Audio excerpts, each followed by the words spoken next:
Ella me miró con los ojos hundidos y me dijo, con la voz apenas un hilo: «Tu padre no es quien crees». La frase se clavó en mi garganta como un clavo oxidado. No hubo más palabras, solo un aliento que se fue, y el pulso de la habitación pareció detenerse junto con ella. Me quedé allí, arrodillada, con la mano temblando sobre su frente caliente, y su confesión retumbando en mi cabeza como una orden y una interrogación al mismo tiempo. En la ambulancia de regreso a casa no pude dejar de repetir esas 5 palabras. ¿A quién se refería? Al hombre que había muerto hace 3 años, a quien todos llamábamos padre y marido, cuyo nombre aparece en los papeles y cuyos retratos cubrían la pared del salón? ¿O hablaba de alguien anterior? De una verdad biológica que siempre había permanecido oculta entre las costuras de nuestras vidas. Su mano me había apretado un sobre de papel amarillento que ahora ardía en la caja sobre mis piernas. Lo abrí con dedos ásperos. Una fotografía doblada, una inicial escrita con tinta que parecía haberse corrido por la humedad, una letra a medias borrada, y una nota corta, más bien una guía. No confíes en lo que aparenta. Busca la oficina. Busca la caja que no está hecha para dinero. La casa estaba demasiado silenciosa cuando entramos. Mateo se quedó en la puerta, con su mochila colgando de un hombro, los ojos grandes y graves, como si hubiera comprendido que algo había cambiado de verdad. Nunca habíamos hablado en casa de lo que mi madre llamaba cosas de antes. Sergio, el hombre cuya voz aparece en la grabación que solo escuché una vez cuando todavía podía llamarlo por su nombre sin que mi garganta se apretara. Era el que nos cuidaba los horarios, los proyectos, las pequeñas reparaciones. Creíamos conocerlo. Creímos que él era mi mundo. Mi madre, en una tarde y sin anestesia, había dejado plantada esa duda en medio de nosotros. Días después, con la casa atestada de bolsas, arreglos y llamadas de parientes que querían explicar lo irreparable, sonó el teléfono. Era Raúl, el encargado de la obra en el antiguo local de la firma que Sergio había heredado. Vinieron a tirar la pared para abrir la ventana y encontraron algo, dijo. Su voz era la de quien ha visto obras enteras derrumbarse por esmalte descuidado, pero esa vez hubo algo más, un hilo de urgencia que me subió por el pecho. ¿Algo peligroso?, pregunté sin pensar. No sé, doña. Es una habitación cerrada. No estaba en los planos. Hay una cámara, un rack de servidores y un cofre como de vidrio. Mejor venga. El edificio estaba en el centro, donde las calles olían a aceite y a pan recién hecho por la mañana. Lo habíamos alquilado años atrás para montar el taller y la pequeña oficina de diseño que Sergio sostenía con una mezcla de orgullo y superstición. Me llevé a Mateo porque no sabía qué decirle y porque me negaba a dejarlo con alguien que llenara su cabeza de versiones feas. Él entró discreto, con la certeza de que su presencia lo hacía menos vulnerable. Observaba la obra con una concentración que me resultaba familiar y extraña. Su mirada recogía detalles que yo pasaba por alto, como si la ciudad entera le ofreciera piezas de un rompecabezas que solo él sabía encajar. La pared que habían derribado tenía polvo fino, que flotaba en el aire como una niebla en miniatura. Detrás, un hueco perfectamente recto, forrado con cemento nuevo, dejó a la vista una puerta metálica.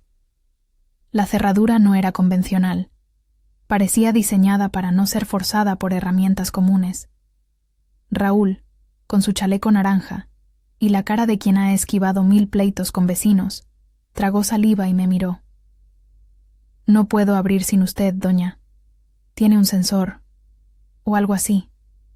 Un guardia del consorcio, Omar, puso la mano en la manija y encendió una linterna. Por primera vez desde la confesión en el lecho, sentí un mareo de miedo mezclado con algo parecido a la esperanza. Una pieza tangible, un secreto guardado en concreto. Abrimos la puerta con las manos temblorosas. A primera vista la habitación parecía sacada de una película. Estanterías metálicas con discos duros apilados como cajas de metal. Un rack de servidores con luces azules que parpadeaban como ojos nerviosos. Una pantalla grande, polvorienta, con una interfaz en la que se leía, apenas, un conteo en pausa. Y en el centro, un contenedor translúcido, frío al tacto, que parecía una caja fuerte hecha de vidrio blindado. En la tapa, un conjunto de sensores, diminutos puntos que brillaban si les daba la luz. Había también una cámara fija en la esquina, y había cables que desaparecían en el suelo como raíces que llevan a un corazón escondido. Fue Raúl quien encontró el pendrive pegado con cinta detrás de un panel. La pequeña memoria era común y corriente, pero el gesto de sostenerla entre los dedos fue ritual, como si estuviéramos sosteniendo la llave de un sepulcro. Encendimos la pantalla. Al principio apareció ruido, luego la imagen se estabilizó. La figura de Sergio en primer plano. No era el Sergio de las fotos, el de la sonrisa amplia y la mano en la cintura. Era alguien cansado, con la cara marcada por noches largas, y habló con voz contenida, como si dictara instrucciones para sobrevivir. «Si estás viendo esto, no confíes en las apariencias», dijo. «Lo que va a seguir parece imposible, pero hay pruebas. Hay una llave que no está hecha de metal, está hecha de memoria. No lo expongas si no estás lista. Protege a Mateo». Mis dedos temblaron mientras la pantalla seguía mostrando a ese hombre que fue mi compañero y que ahora parecía un testigo que dejaba instrucciones desde la tumba. Mencionó proyectos, transferencias, nombres que yo reconocí como clientes, pero también nombres que nunca había escuchado en boca de Sergio y que me produjeron una náusea fría. Habló de una base de datos escondida y de un sistema que, según sus palabras, podía abrir la verdad y cerrar las puertas del abuso. Al final dijo algo que me heló hasta los huesos. «Si alguien pregunta por la contraseña, no la digas. Mateo la sabe, de otra forma no la sabría nadie». Mateo no dijo nada cuando la pantalla se apagó. Se quedó más cerca de mí, como atento a un rumor que solo él podía escuchar. Yo, que había pasado noches enteras pegada a su llanto cuando era bebé, que había aprendido a leer su respiración, sentí por primera vez esa distancia entre lo que creo saber de él y lo que en realidad es. ¿Qué sabía él que yo no sabía? ¿Qué recuerdos o frases repetía sin darse cuenta? Al día siguiente, intenté ordenar las piezas. Llamé a la abogada de la familia, pero me dijo que sin el testamento efectivo y con el local en litigio, era mejor no mover demasiado hasta revisar los papeles. Le expliqué a Raúl que quería que todo se quedara tal como estaba. «Si esto es grave, hay que ser cuidadosos», dije. Él asintió, pero en sus ojos había algo que no supe distinguir entre la curiosidad y el temor. Omar, el guardia, se ofreció a vigilar la puerta en las noches. No dije que algo de su mirada me había resultado demasiado interesada, como si hubiera detectado una oportunidad. Durante las siguientes semanas la casa y el local se convirtieron en centros de gravedad. Cada día traía una nueva nota, una cuenta por pagar, una llamada que exigía explicaciones.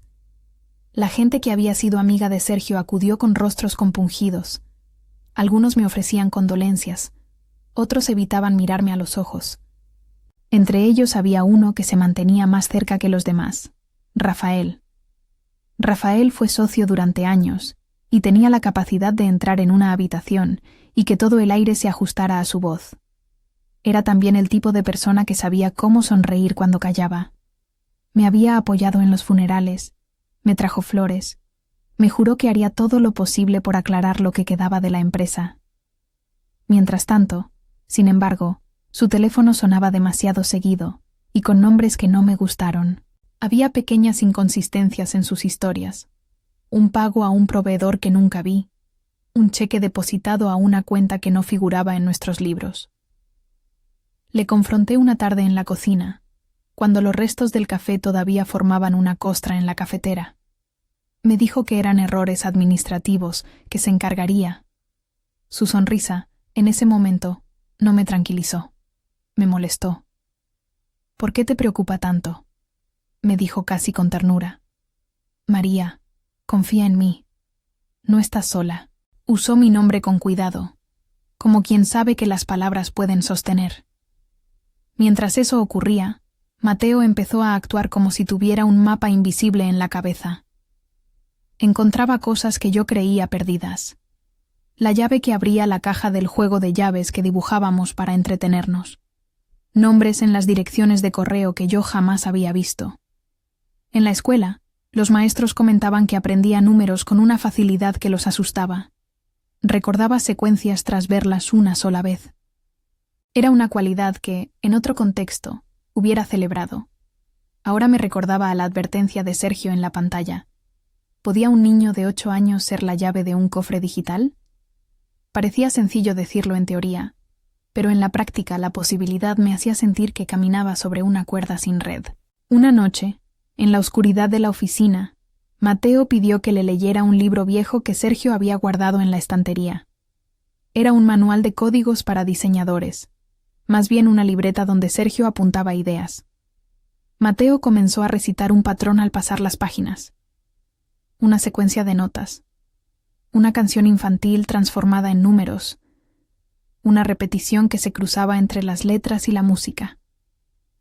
«Es una canción que papá me enseñó», dijo con naturalidad. Yo no recordaba haber oído eso, pero escucharlo en su boca giró un nudo en mi estómago.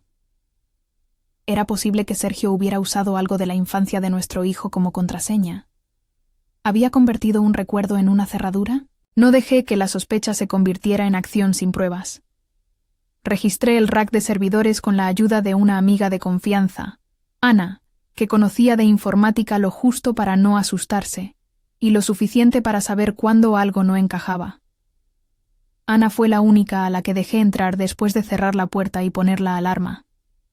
Recorrió los cables con calma, habló de protocolos, pero se contuvo en detalles técnicos. Hay un sistema redundante aquí. No es para jugar. Alguien intentó camuflarlo como un proyecto de arquitectura. Puso la mano sobre uno de los discos duros y dijo: «Esto contiene más de lo que crees. Registros, transferencias, acceso a sensores. Si eso sale a la luz, algunas personas van a perder más que su reputación». La palabra que no dije fue la que me quemaba el pecho: corrupción. Cada vez que la pronunciaba en mi mente, veía sombras moviéndose alrededor de fotos familiares, manos que se extendían para tomar lo que no les pertenecía. Sergio, en su video, había hablado de obras públicas, de empresas que pagaban por contratos y de registros que desaparecían. De repente entendí por qué mi madre había cerrado los ojos aquella tarde y había soltado una confesión que mezclaba identidad y juicio. No era solo quién era el padre de mi hijo, sino qué clase de hombre había sido, y qué tanto de esa sombra había tocado a quienes lo rodeaban. Al poco tiempo comenzaron a suceder cosas que confirmaron que no era la paranoia la que me movía. Uno de los operarios que trabajaba en la obra recibió una llamada a medianoche.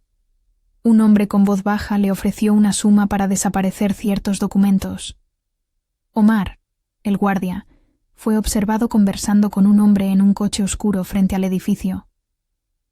Rafael empezó a mostrar impaciencia en sus mensajes, pidiendo que liberáramos archivos, que cerráramos la puerta sobre lo encontrado.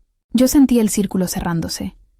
Era como si la casa de Sergio, y con ella mi familia, fuera una piedra preciosa a la que ciertos personajes querían acceder por la fuerza. Una tarde, Ana me llamó desde dentro de la oficina, su voz cortada por la interferencia. «María, ven, hay un video más». El pendrive había guardado varios fragmentos, escondidos como piezas en una alcoba.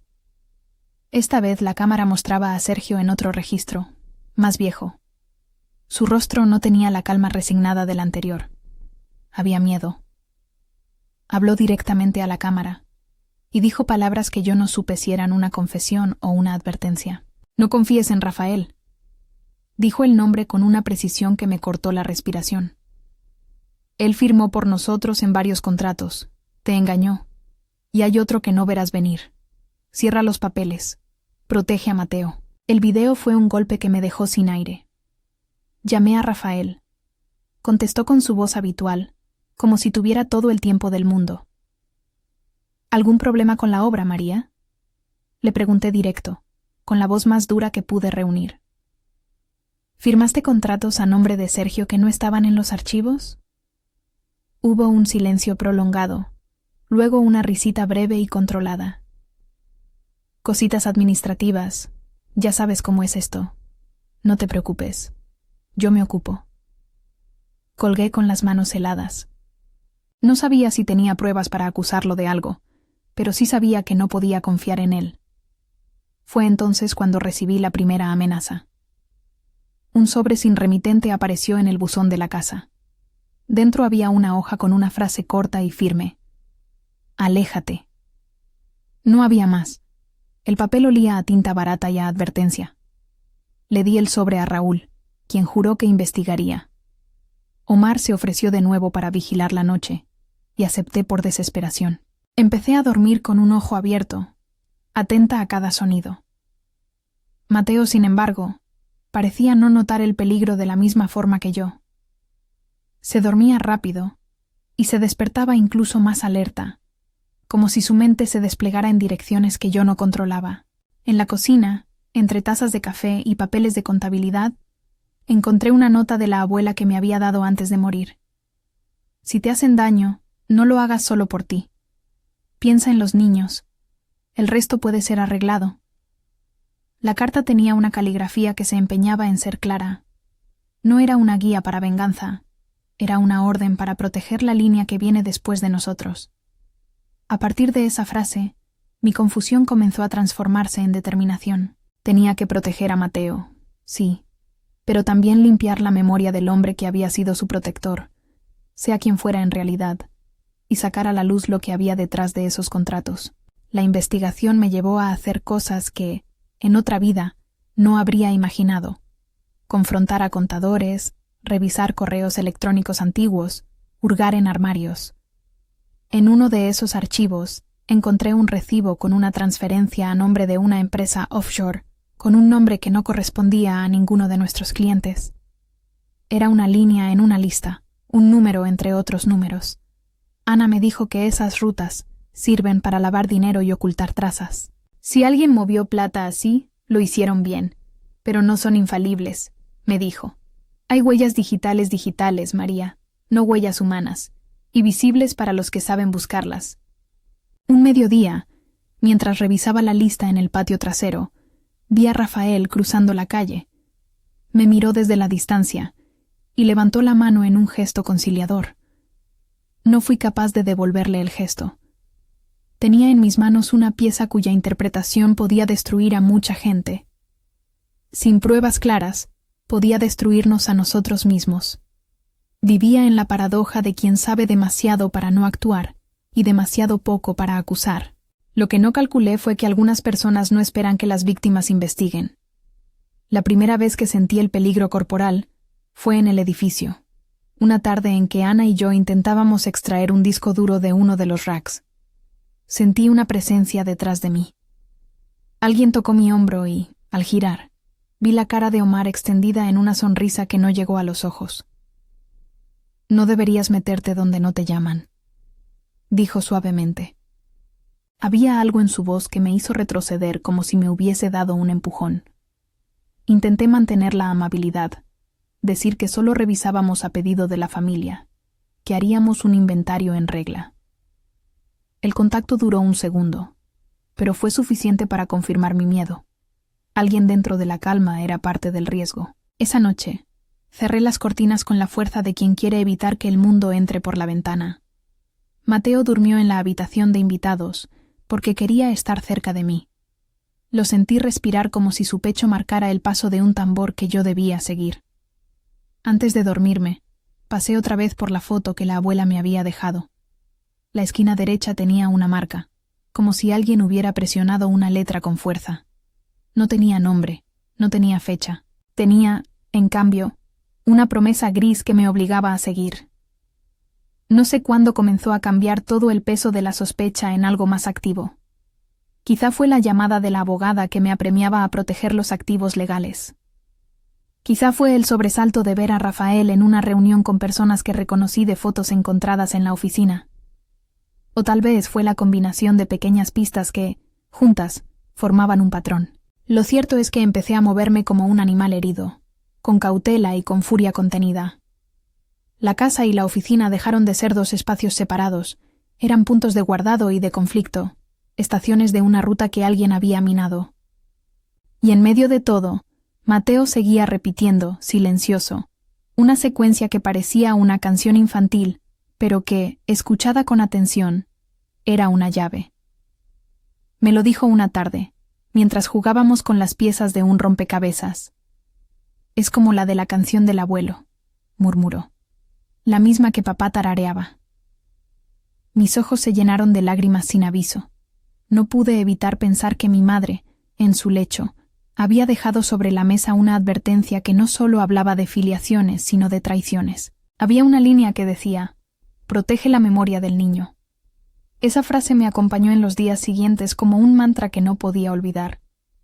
Todo iba a un ritmo de acumulación, como si el destino tocase una melodía que yo debía seguir hasta el final.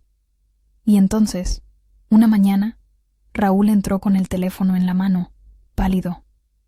Vinieron a pedirnos que entreguemos los discos, dijo. Gente con papeles. Dijeron que son de la empresa. No eran simples oficiales o inspectores. Eran hombres con corbatas y cejas frías que no sonreían. Rafael apareció en el portal con su gabardina imperturbable y me miró con esa mezcla de consuelo y cálculo. Creo que es mejor que te alejes de esto, Ángela, dijo en voz baja. No es asunto para una madre sola. Su mano rozó mi brazo como para hacer la amenaza más convincente. Fue la primera vez que entendí que la posibilidad de que la verdad fuera devoradora no era un temor abstracto. Había quienes preferirían enterrar todo eso antes que exponer sus nombres. Había quienes preferirían que Mateo fuera la llave de su propio silencio. No voy a permitirlo, le respondí con voz que no reconocí. No cerraré la boca por miedo. No voy a cederle a nadie la memoria de mi hijo. Él sonrió, con una paciencia que parecía planeada, y se retiró. Detrás de su sonrisa, el edificio comenzaba a agitarse con figuras que no eran nuestros conocidos, con gente que parecía haber sido llamada para recuperar lo que consideraban suyo. Y en algún lugar, la cámara que Sergio había puesto seguía grabando, como una memoria que se niega a morir. Fue en ese momento cuando supe que no podía volver atrás. Tenía dos caminos: esconder la verdad para protegernos de la violencia inmediata, o exponerla y arriesgarlo todo para que otros no cayeran en la misma trampa. Elegí el segundo, no porque fuera valiente, sino porque la abuela me lo había pedido con su última frase, y porque en la garganta me ardía la convicción de que si dejaba que la mentira siguiera, la misma mentira terminaría por devorarnos. Llamé a Ana y le dije que reuniéramos todo lo que pudiéramos, que hacíamos una copia, que la salváramos en lugares distintos. Hicimos la lista de archivos prioritarios, el video de Sergio, los registros de transferencias, cualquier cosa que mostrara a quiénes llegaban los contratos. No sabía si esa evidencia sería suficiente para llevar algo a la luz, pero era un comienzo. A la madrugada siguiente, cuando la ciudad todavía bostezaba, oímos el zumbido de motores que no deberían pasar por encima del tejado a esa hora. Un sonido repetido, bajo, que más tarde identifiqué como el de un dron. Mi pecho se encogió, y por primera vez pensé en la posibilidad de que lo que habíamos encontrado podría exponer no solo culpabilidad económica, sino también culpas más profundas. La tecnología que Sergio había dejado podía ser un arma para la verdad, o, en manos equivocadas, una palanca para el chantaje. Y en ese momento, con Mateo dormido en la habitación de invitados y las luces de la calle parpadeando como ojos observadores, supe que el próximo paso marcaría el resto de nuestras vidas. Abrimos la puerta de la oficina con cuidado esa mañana. Ana estaba ya allí, con café frío, y Raúl tenía la cara de quien no ha dormido en días. Alguien intentó entrar de noche, dijo. En el suelo, un rastro de polvo marcaba donde habían forzado sin éxito una tabla. Y en la consola, la pantalla volvió a encenderse sola, como si un visitante invisible la hubiera activado. Un mensaje parpadeó. No abras. Y luego se borró tan rápido que juraría que no estaba. Ana se quedó inmóvil, la mano en el mouse. Tenemos que mover los archivos ahora, dijo. Fue entonces cuando Mateo, silencioso como siempre, se acercó y, sin mirarla, comenzó a susurrar la secuencia que había aprendido. Una canción doblada en números que sonó, en la sala fría, como una letanía. La cerradura de la caja brilló por primera vez desde que la encontramos. Algo dentro zumbó, y en ese zumbido escuché pasos que subían por la escalera. No tuve tiempo de pensar. Solo supe que el riesgo se había hecho tangible y que, a partir de ese segundo, todos los hilos que hasta entonces había tirado para descubrir la verdad se tensaron peligrosamente. Sentí los pasos subir por la escalera como si fueran una cuenta regresiva. Ana agarró mi brazo con fuerza. Sus dedos eran un ancla. Raúl, pálido, nos miró desde la puerta como si esperara la señal para retroceder. Mateo se quedó junto a mí, pequeño y serio, como si supiera que el mundo por fin estaba mostrando su cara verdadera. La cerradura de la caja terminó de girar con un suspiro metálico, y al abrirse, un olor a polvo y a papel viejo se mezcló con el del café helado en la taza de Ana. Entonces, alguien golpeó la puerta principal con una violencia que no dejaba lugar a dudas. No era un vecino despistado ni una autoridad civil, sino hombres que no venían a dialogar. «No abran», susurré, más para mí que para las otras 2 personas en la habitación. «No sabemos quiénes son». Omar apareció por el pasillo, la postura tensa, la cara cubierta por la sombra de una gorra. Llevaba un sobre en la mano. Lo sostuvo como si fuera un arma o una excusa. Vi la manera en que los hombros de Raúl se tensaron. Aquella oferta de conciliación que había usado tantas veces para adormecer sospechas era ahora la misma que traía amenazas. Rafael, que solía moverse como dueño de cada migaja de la casa, entró detrás de Omar con la gabardina arrugada. Pero esta vez no lo hizo con gestos de consuelo. Su mirada era calculadora. «Es mejor que nos separes de todo esto, María», dijo Rafael, con esa voz que siempre había sabido cómo acomodarse entre la simpatía y la coartada. «Ya vinieron con papeles. Van a incautar esto, y sería más fácil si colaboramos». Le miré la mano que sostenía el papel. Aquello no era un aviso formal. Era una advertencia disfrazada de trámite. En el sobre había una notificación con membrete de una empresa fantasma y una nota escrita a mano. «Entrégalo o todo arde». No importaba si se trataba de chantaje externo o de una trampa cuidadosamente orquestada por alguien dentro. El mensaje era el mismo. Si abríamos, nos expondríamos a un daño que podía alcanzar a Mateo. «No lo entregaremos», respondí con la voz que me salió más firme de lo que sentía. «Hay documentos que deben ser preservados. Si hay algo ilegal, lo expondremos a las autoridades». Rafael esbozó una sonrisa que no llegó a los ojos. Omar retrocedió un paso, como si quien sostenía la cuerda en la otra punta hubiera apretado. En ese segundo, supe que la traición no era solo una palabra, era un diseño. Me fui adelantando hacia la mesa donde estaba la pantalla. No podía quedarme a esperar. Si alguien fuera a robarnos o a callarnos, había una sola manera de evitar que esas manos se quedaran con la memoria de Sergio. Activar lo que él había previsto para el peor de los escenarios. Ana me miró con comprensión y miedo. Sabía que cuando di el paso siguiente ya no habría vuelta atrás. Tomé el dispositivo externo donde habíamos guardado la copia de los archivos, el video, las transferencias, los contratos. Las cámaras del rack estaban orientadas a la puerta. Sergio le había dejado a su trabajo una lógica defensiva que a veces parecía más paranoia que prudencia. Cuando conecté la unidad al reproductor, la pantalla parpadeó y apareció la interfaz que habíamos visto antes, pero esta vez con opciones que no habíamos explorado. Enviar paquete, distribuir pruebas, activación remota. No necesitaba entender cada palabra técnica. Había un botón claro que decía exponer. Antes de que pudiera decidir, la puerta principal se abrió de golpe. Oí voces graves, órdenes bajas. 3 hombres entraron al mismo tiempo. Traían teléfonos con linternas y olían a gasolina y determinación. Hubo un intercambio de palabras cruzadas, una línea de amenaza y otra de defensa. Uno de ellos avanzó hacia la mesa con paso largo. Levantó la voz para imponer control. Cuando me planté ante él, vi la sorpresa en su rostro.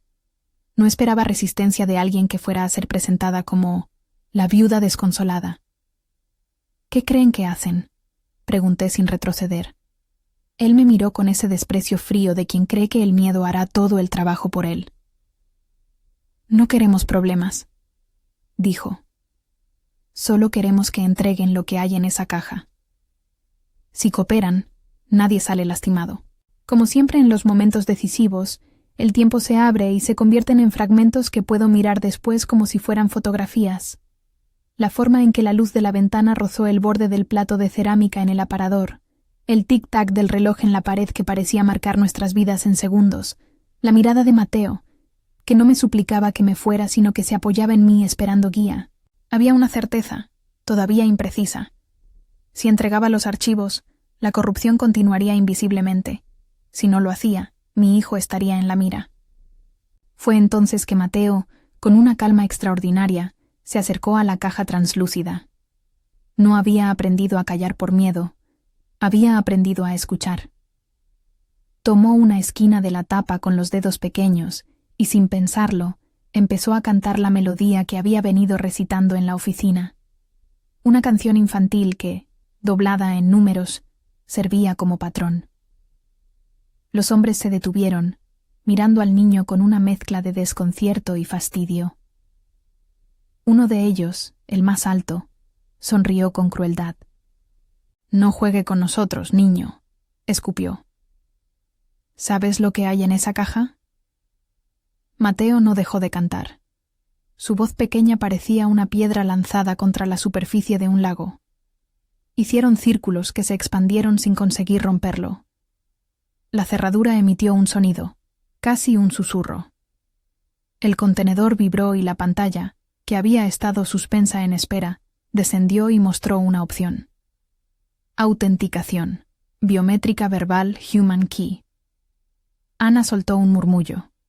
Yo sentí cómo se me tensaba todo el cuerpo. Lo que Sergio había dejado no era solo un archivo. Era un mecanismo que reconocía la memoria, la voz, la cadencia de quien la había aprendido desde pequeño. Mateo era la llave. En ese instante, la intensidad en la habitación cambió. La codicia, palpable hasta ese momento, se transformó en limpieza. Ahora sabían que la llave estaba frente a ellos.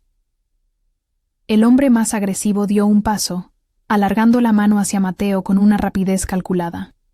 Fue Omar quien actuó primero, y no a mi favor. Empujó al hombre de corbata, y con voz baja pero firme, dijo algo que no esperaba. «Déjenla a ella. Vayan por la llave». Aquella traición con cara de ayuda me cayó encima como un golpe helado. Comprendí que la complicidad también tenía sellos familiares. No me quedé paralizada. Si aquello que vivíamos era un sitio donde las traiciones habían germinado hace tiempo, entonces yo también debía plantar algo. Determinación. Empujé a Raúl contra el mueble para que nos cubriera la espalda. Ana hizo lo imposible por bloquear la puerta con una silla. En medio del caos, Mateo continuó recitando la secuencia. Cuando la caja se abrió lentamente, un zumbido suave llenó la sala, y a través de un altavoz pequeño se escuchó la voz de Sergio, clara y precisa, enviando una instrucción automática. Activar paquete revelación. El sistema empezó a empaquetar archivos, a encriptar pruebas y a preparar lo que ninguna mano humana podría detener. Una difusión masiva simultánea a servidores, medios y una flota de drones que Sergio había ocultado como parte de su proyecto. El hombre que había intentado tomar a Mateo reculó, mirando la pantalla con furia contenida. Fue el mismo momento en que Rafael gritó, revelando su posición. «¡No! No pueden. Eso destruirá a gente a la que debemos cuidar». No dijo proteger ni a salvar. Dijo cuidar, de quien se beneficiaba de lo oculto. En la tensión que siguió, alguien tomó una decisión, que no supe si me horrorizó más por la comodidad con la que la pronunció. Tenemos que sacar al niño de aquí. Mi mundo, hasta entonces, había girado en torno a la idea de salvar la memoria de un hombre para honrar la verdad. En un instante, la prioridad cambió. Había que salvar a mi hijo de quienes preferirían usar su memoria como ariete para abrir cajas ajenas. No me importaron los golpes que llevaron luego. Me tomaron por los brazos y me empujaron contra la mesa. Logré escucharlos decir el precio, o la llave o la vida de ella. Fue un sílaba invisible que nos partió en dos. Yo me convertía en moneda de cambio. No pensé en heroísmos grandilocuentes. Pensé en lo que la abuela había escrito. Si te hacen daño, no lo hagas solo por ti. Piensa en los niños. No podía exponer a Mateo, y sin embargo no podía dejar que lo que Sergio había escondido desapareciera. Hice lo único que una madre hace cuando decide que no hay alternativa. Negocié con la voz serena de quien sabe que la calma puede parecer rendición. Dije que les daría la llave si me permitían llevar a Mateo a un lugar seguro, si prometían que nadie le haría daño. Allí su sonrisa fue un tribunal que dictó el veredicto antes de conocer la evidencia. Me empujaron fuera de la sala con una fermentación de instrucciones en el oído. Ana fue retenida. Raúl intentó mediar, y fue golpeado por ello. Omar se quedó en la entrada como custodio, vigilando que nadie hiciera un movimiento que lo dejara desnudo frente a su decisión. Salí a la calle con Mateo agarrado de la mano, y vi que los hombres habían colocado un coche con vidrios polarizados esperando. Las puertas se abrieron y un hombre con voz grave me ordenó entrar. «Si cooperas, podrás salir con vida», dijo. Su frase no era una promesa, era una transacción. Entré con Mateo, con mis manos pegadas a su espalda como si en ellas estuviera la única verdad que podía sostenernos. Subimos al coche. Detrás, la ciudad seguía con su rutina engañosa. Puestos de pan, gente que compraba en el mercado, un perro que ladraba sin darse cuenta de que en ese asiento se cocinaba una verdad que iba a cambiar cosas. La puerta se cerró y, con el cierre, supe que el destino ya había puesto en marcha un juego donde las reglas las dictaban otros. Me llevaron a un edificio bajo, una especie de depósito transformado en sala de negociaciones. Allí, encadenados a la lógica del poder y la codicia, estaban Rafael y otros nombres que hasta entonces yo había creído mis aliados. Había un aire sucio que no podía ocultar. Me pusieron en una silla y, con una frialdad que ahora me suprimía, se acercó el hombre que parecía el jefe. Su cara no era desconocida. La había visto en las fotos de la empresa, siempre con una sonrisa que ocultaba un cuchillo. «Tienes algo que ellos quieren», dijo mirando a Mateo de reojo. «Dime dónde está la copia original, y esto termina sin sangre». No contesté. Miré a mi hijo, que sostenía mi mano con una confianza que me dolía. Busqué en mi memoria a Sergio, a la voz de la pantalla que nos había dejado instrucciones para conservar la verdad, no para que la destruyeran. Sabía que la caja podría abrirse en remoto si alguien activaba la cadena, pero también sabía que los archivos estaban replicados, repartidos, guardados en lugares que yo sola no conocía. Había cosas que no podrían borrar fácilmente, y Sergio había calculado que una exposición rápida era más útil que esconderlo todo detrás de contratos y silencio. Mientras tanto, Raúl apareció en la puerta con la cara golpeada. La lealtad a la que había sido llamado se mostraba ahora en moretones. Sus ojos buscaron los míos como quien pide perdón. Me dijo, en un hilo: «Arreglaré esto. No quería, pero supe que no podíamos quedarnos atrás». Sus palabras fueron un cuchillo que cortó la falsa red de certezas. No había espacio para ingenuidades. La traición había sido una maquinaria bien aceitada, pero la maquinaria también tenía una falla. La tecnología que Sergio había tejido no dependía únicamente de manos. Tenía puntos de ruptura diseñados para exponer y evitar que se borrara todo. En el fondo de la habitación, un móvil vibró con un mensaje que me llegó como un golpe de aire. Un enlace, una previsualización de un video que empezaba a subir a una red social, desde una cuenta anónima que llevaba el sello de evidencia pública. Vi cómo la imagen de Rafael y de otros se proyectaba en una previsualización que replicaba registros, transferencias y un extracto del video de Sergio donde mencionaba nombres y contratos. Fue como ver cómo alguien encendía una luz en una sala oscura. A partir de ese parpadeo, no había vuelta atrás. El jefe respiró hondo. Su paciencia, que hasta entonces había sido inmensa, empezó a agrietarse. «Apaga eso», ordenó. «No dejes que suba». Uno de sus hombres se lanzó al teléfono, pero la aplicación ya había empezado a correr. En segundos, el enlace alcanzó a decenas, luego a cientos. Era una gota que había caído en un estanque seco. Las ondas empezaron a correr. En mi interior, la adrenalina me dio una claridad cortante. Si la información salía, su poder para silenciar iba a menguar, y entonces, la única barrera que quedaría sería la verdad pública misma. En ese golpe de segundos, mientras la aplicación hacía lo suyo, me di cuenta de algo peor. Nos estaban viendo. No solo los hombres en la sala.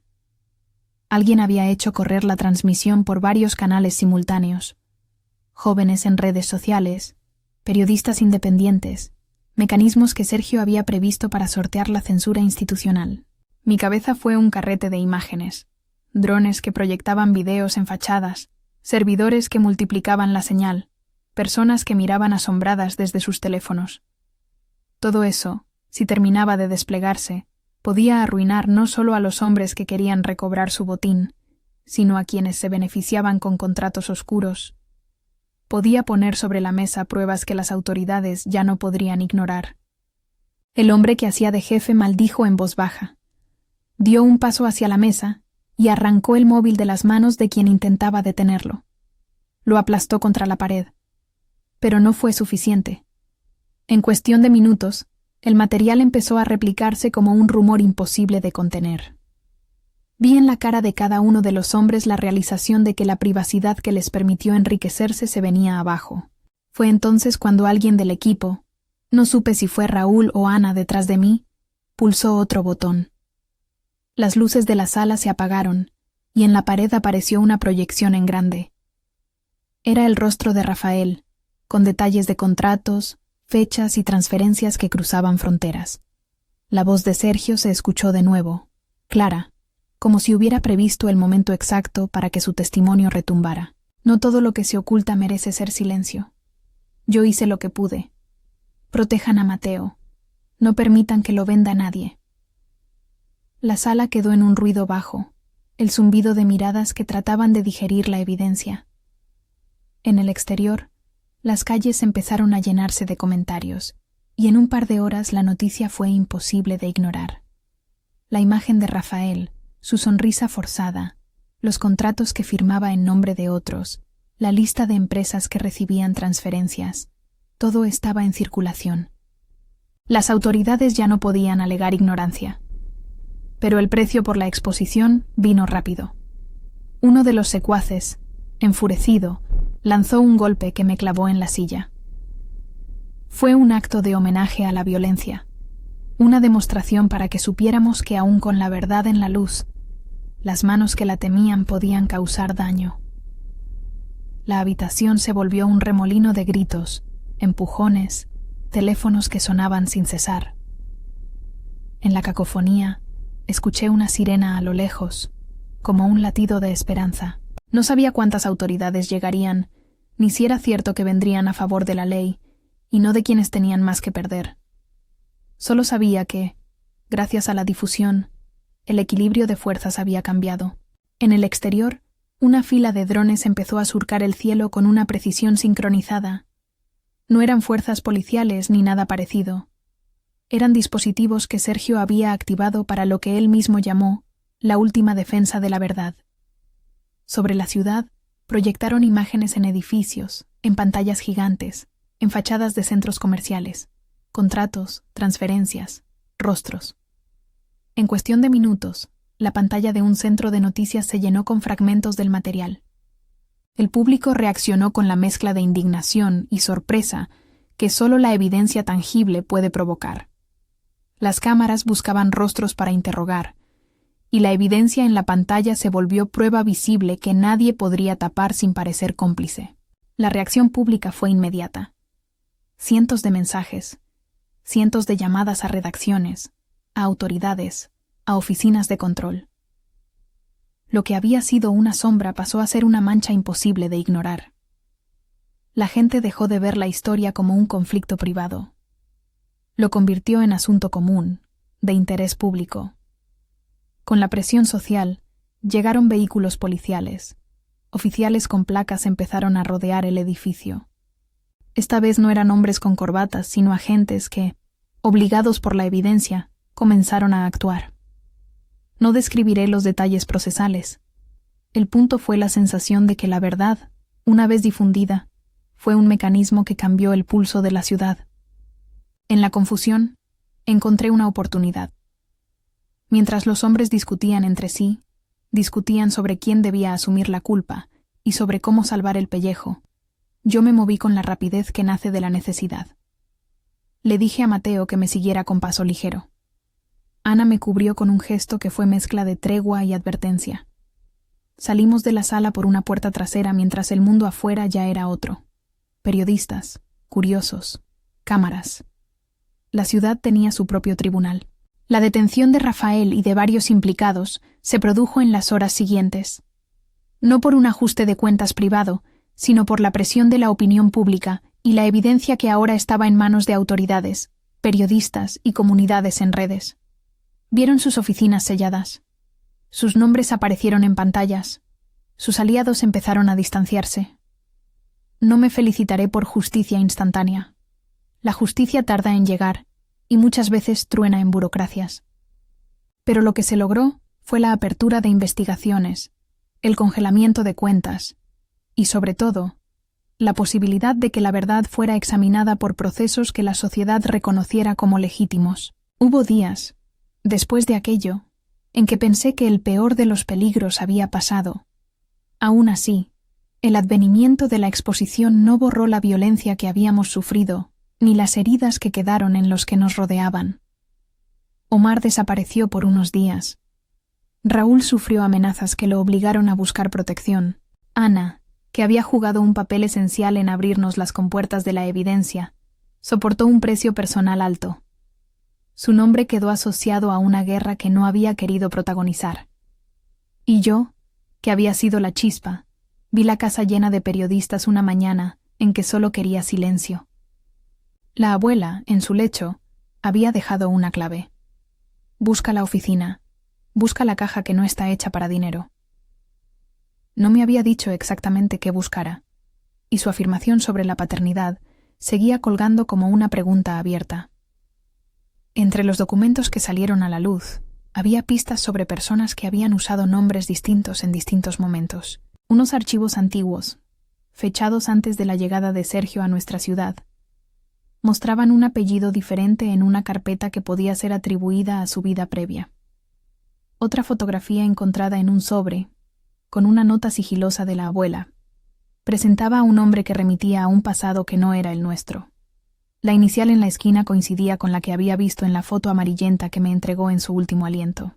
Todo eso dejó la posibilidad de que la verdad biológica fuera otra, o que las identidades se hubieran tramado para proteger a alguien. Pero el relato definitivo no emerge sin más. Lo que sí apareció fue la evidencia de que el hombre que creí que conocía llevaba una carga doble, la de ser quien nos crió y la de haber estado mezclado, a veces por acción propia, a veces por víctimas de un sistema corrupto, en tramas que dañaron a otros. En las semanas siguientes me dediqué a trabajar con quienes habían quedado al lado de la verdad. Periodistas decentes, autoridades que pidieron tiempo para investigar, colegas de Sergio que habían resultado limpios y querían reparar el daño. Montamos mesas de trabajo, entregamos copias de los archivos a medios y a organismos que podían preservar la evidencia. Fue un trabajo lento, extenuante, lleno de obstáculos administrativos y de discusiones sobre filtraciones, pero con un eje claro. No teníamos la intención de destruir a nadie gratuitamente. Queríamos que la verdad aclarara quién había hecho daño y que las víctimas pudieran acudir a mecanismos de reparación. Mateo se volvió el punto central de mi vida. Lo protegí con una densidad nueva. Lo llevé a psicólogos que supieron ayudarlo a procesar sin revictimizarlo. Le expliqué, con la honestidad que una madre puede dar a un niño, que algunas cosas en la vida son complejas y que su memoria era valiosa, pero que nunca la aprendería ni la usaría para dañar a nadie. Le puse límites y le calibré la confianza como si fuera la brújula de la que dependíamos. Su memoria siguió siendo un don. Recordaba patrones, rostros, tonos. Con el tiempo aprendió a transformar eso en herramientas para aprender, no para abrir cajas ajenas. Hubo también respuestas de solidaridad que no esperaba. Vecinos que habían sido clientes de las firmas correspondieron con pequeñas donaciones. Excompañeros de trabajo de Sergio ofrecieron su tiempo para limpiar la parte técnica. Y la comunidad que rodeaba a Mateo lo abrazó con afecto que no pedía nada a cambio. La abuela, en su último gesto, había sembrado algo más que sospecha. Había legado una advertencia que terminó por impulsarnos a proteger al niño y a no permitir que la memoria de nadie fuera moneda de cambio. La reconstrucción del legado fue paradójicamente lo que nos salvó. En vez de ceder la oficina a quienes pretendían convertirla en otro nudo de contratos opacos, decidí transformarla.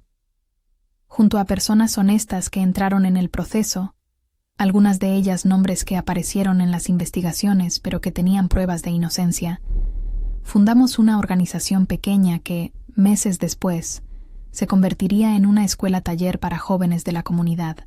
La idea fue simple: convertir el conocimiento técnico y los aparatos que Sergio había usado para ocultar en herramientas para enseñar. Los servers y equipos que no estaban comprometidos fueron donados a proyectos de código abierto y a bibliotecas comunitarias. Lo que había sido usado para ocultar se volvió instrumento de acceso. No era reparación perfecta ni cumplía con todas las cuentas pendientes, pero era un camino que honraba al hombre que conocí en el cariño cotidiano, el que tarareaba canciones con su hijo, el que arreglaba cosas en casa. Al mismo tiempo, era una forma de restituir la verdad frente al daño que otros habían infligido. En las inauguraciones, vi a niños entrar a salas con equipos donde antes había habido cajas fuertes y sensores. Vi a Mateo, tímido al principio, mostrando con orgullo a sus amigos cómo se resuelven patrones y se codifican secuencias. Verlo así, en un entorno donde su talento se celebraba sin explotarlo, fue la mejor forma de cerrar un ciclo oscuro. La caída pública de Rafael y de otros implicados tuvo consecuencias legales durante meses. No narraré cada diligencia, pero sí diré que las investigaciones se abrieron de manera oficial y que la presión mediática ayudó a acelerar ciertos procesos. Algunos nombres terminaron investigados por enriquecimiento ilícito. Otros quedaron bajo sospecha hasta que se diluyeron las evidencias. La ciudad, por su parte, vivió un oleaje. El debate sobre obras públicas, sobre contrataciones y sobre la responsabilidad de quien maneja información técnica. Lo importante fue que la luz había llegado donde antes reinaba la penumbra. Aún así, la pregunta de la abuela sobre la identidad del padre no se resolvió del todo. En los archivos había indicios, coincidencias, fotografías que jugaban con la memoria, pero ninguna prueba concluyente que me permitiera decir: este es el nombre que buscas. Había una carta más en el sobre que llevaba hasta entonces, oculta entre recibos. Una nota de la abuela que parecía escrita con prisa y con culpa. Decía: hay algo que no te conté porque quise protegerte. No puedo decir más ahora, pero confía en tu fuerza. Aquella nota cerraba y abría a la vez. Me dejó con la certeza de que la abuela había preferido guardar silencio por razones que iban desde la protección hasta la cobardía. Eso me dolió y me liberó a la vez. Al final, decidí que la verdad absoluta sobre la filiación era, por el momento, secundaria frente a la necesidad de proteger a quien estaba frente a mí. Ese no fue un acto de evasión, sino una elección pragmática. La identidad genética es un mapa que puede redibujarse con pruebas y tiempo. La protección de Mateo y la reconstrucción de una comunidad lesionada no podían esperar a un resultado de laboratorio. Hubo, sin embargo, un último acto que cerró el círculo de la confesión de la abuela de una forma que no esperaba, pero que me dio paz. En una caja que habíamos dejado sin abrir en el despacho, encontré una carta más larga, escrita con la letra temblorosa de quien no espera ser leída por mucho tiempo. En ella, la abuela hablaba de amores antiguos, de jóvenes que a veces toman identidades prestadas para huir de cosas peores, de errores que se transmiten como herencias y de la necesidad de proteger a los niños frente a los legados de culpa. Decía, con una claridad dolorosa, que había elegido callar para protegernos una vez y que ahora quería que supiéramos que sus silencios no habían nacido de maldad, sino de miedo. No podía convertir aquella explicación en absolución para nadie, ni tampoco en prueba científica de quién era el padre biológico. Lo que sí me dio fue tranquilidad. La confesión de la abuela no buscaba destruir la figura del hombre que había criado a mi hijo. Buscaba indicar que no todo en la historia familiar era lo que parecía, que había sombras en algunos actos, y que la protección del niño debía ser la prioridad. En ese sentido, su frase, «Tu padre no es quien crees», dejó de ser una sentencia para convertirse en un mandato de cuidado. Con el tiempo, la escuela que abrimos comenzó a funcionar. Los equipos se convirtieron en laboratorios de aprendizaje. Jóvenes curiosos encontraron en los servidores no secretos para chantajear, sino librerías de código y proyectos que podían mejorar la vida de su comunidad. Mateo creció en un ambiente donde su don era una herramienta para construir y no para destruir. Me veía a mí misma menos como la viuda perdida y más como la mujer que tuvo que aprender rápido a ser estratega, cuidadora y administradora. Esa metamorfosis fue dolorosa pero necesaria.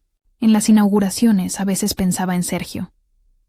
No en la manera trágica de su ausencia, sino en la voz del video que nos dejó instrucciones y en la intención evidente de proteger algo mayor que él mismo. No sé si fue valentía, culpa o ambas cosas. Sé que fue suficiente para dejarnos una llave que, bien usada, permitió desencadenar una cadena que llevó la verdad a la luz. Y en esa paradoja se sostenía la vida. Personas que aman y fallan, y luego legados que sirven para reparar el daño en vez de perpetuarlo. Hubo momentos en que la prensa regresó, buscando titulares. A veces el rumor de la paternidad volvía con fuerza en columnas sensacionalistas, que ofrecían nombres donde no había certeza. Aprendí a no responder a todos los dimes y diretes. Entendí que la verdad no necesita ser proclamada en cada esquina para ser efectiva. Necesita pruebas, tiempo y empatía para que quienes fueron dañados puedan, en su propio ritmo, encontrar reparación. La identidad biológica quedó, por un largo tiempo, en un plano de hipótesis. Había indicios de que el pasado del hombre que fue nuestro sostén llevaba otras marcas, pero ninguna prueba irrefutable que permitiera clausurar el asunto con nombres y apellidos. Una tarde, años después, me encontré frente a una pared donde había colgado fotos de la comunidad. Niños con sonrisas nuevas, voluntarios, excompañeros de Sergio que ahora enseñaban técnicas limpias. Entre ellas, una imagen de la abuela en la que su rostro aparecía como siempre, pequeño, lleno de surcos de vida, y con la mirada que me había dicho la frase que todo cambió. La foto tenía la nota que ella había dejado en el reverso. No siempre se puede decir la verdad sin destruir. A veces hay que darle forma. Haz que lo que quede sea para el bien. Mateo, que ya no era el niño que había abierto la caja con una canción, se acercó y apoyó su cabeza en mi hombro. Su respiración era tranquila. Me miró y, con la simpleza de quien ha madurado en medio de una historia espesa, dijo: «Mamá, a veces papá me contaba cosas bonitas. Creo que él quería arreglar lo que no pudo. No tuve que corregirle ni decirle quién era exactamente su padre biológico. Le di la verdad que necesitaba en ese momento. Que el hombre que los cuidó había tenido sombras. Sí, pero que también había construido cosas que ahora ayudaban a otros. Que el amor que lo sostuvo había servido para crear algo que trascendía sus errores. En la última escena que guardo con más ternura, fui a la vieja habitación donde la abuela había expirado. Recorrí con la mano los bordes de una mesa que había pertenecido a generaciones, y allí, entre notas y papeles, dejé una carta. No era una confesión ni una explicación. Era una promesa. Le escribí a la mujer que me dijo, con voz débil, que mi padre, sea el que ella imaginó o el que yo viví, no era quien creíamos. Le dije que entendía su miedo y que había convertido esa advertencia en protección. Le dije que la verdad, aunque no siempre clara, nos había servido para construir algo que salvaba a otros. Al final, lo que la confesión de la abuela hizo, más que revelar un nombre, fue quebrar la quietud de una vida que se nutría de certezas. Esa ruptura nos obligó a mirar, a comprobar, a arriesgar y, finalmente, a decidir en qué gastar la verdad, en venganza o en reparación. Yo elegí la reparación. Protegí a mi hijo, expuse lo que debía exponerse y convertí el conocimiento en escuela. No cerré todas las preguntas de identidad, pero cerré el círculo de miedo en torno a la memoria de mi hijo. Si hoy alguien me pregunta directamente, respondo con la honestidad que me costó mucho ganar. No puedo decir con certeza si mi hijo es hijo biológico del hombre que creímos. Sí sé que el hombre que lo crió fue alguien complejo, amado por nosotros, y a la vez involucrado en acciones que lastimaron a otros. Esa es la verdad que importa para nuestra vida. Cierro cada día con la certeza de que proteger es un acto que exige coraje, a veces más grande que cualquier venganza. La frase de la abuela, aquella que me dejó sin aliento en su lecho de muerte: tu padre no es quien crees, dejó de ser un martillo sobre mi garganta para convertirse en una brújula. Me señaló que, frente a la incertidumbre, debía elegir el bienestar de los que quedaban. Y así lo hice. Si esta historia te resonó, compártela con alguien que necesite recordar que la verdad, cuando se usa para sanar y no para destruir, tiene el poder de transformar el miedo en enseñanza.